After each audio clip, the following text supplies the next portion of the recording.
The Constitution grants Congress all legislative powers, leaving the President to execute those laws faithfully, according to the will of the people as expressed through their duly elected legislative representatives in the House and Senate.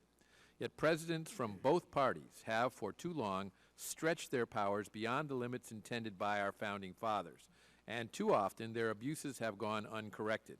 As law professor David Bernstein has written, the authors of the Constitution expected that Congress as a whole would be motivated to preserve its authority against presidential encroachment. The founders, however, did not anticipate the development of our two-party system. At any given time, around half the members of Congress belong to the same party as the president and may not want to limit their president's authority.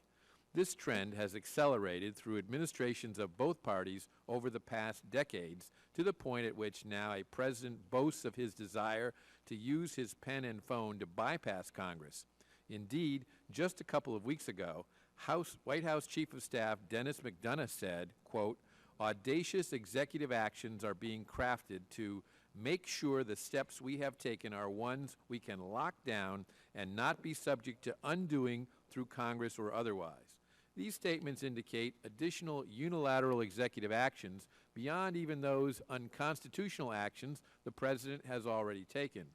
And just last month, the Supreme Court agreed to hear the constitutional challenge brought by a majority of states against the President's unilaterally imposed immigration plan, which the people's legislative representatives never approved.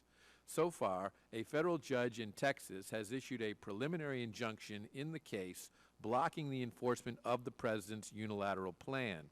The Fifth Circuit Court of Appeals upheld that injunction. Importantly, the Supreme Court granted certiorari in the case, and rather than limiting the issue the way President Obama requested, it took up the state's suggestion and requested briefing on the following question. Quote, whether the President's action violates the Take Care Clause of the Constitution, Article 2, Section 3, end quote. That clause of the Constitution requires the President to take care that the laws be faithfully executed.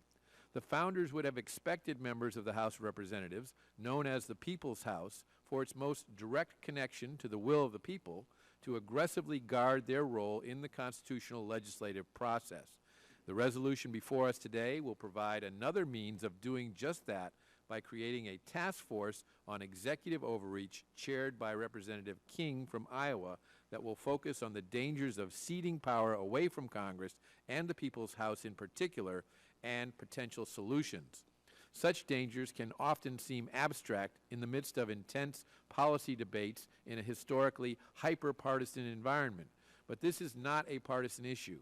This is about restoring the separation of powers the framers enshrined in the U.S. Constitution to protect citizens from the tyranny of a runaway executive branch.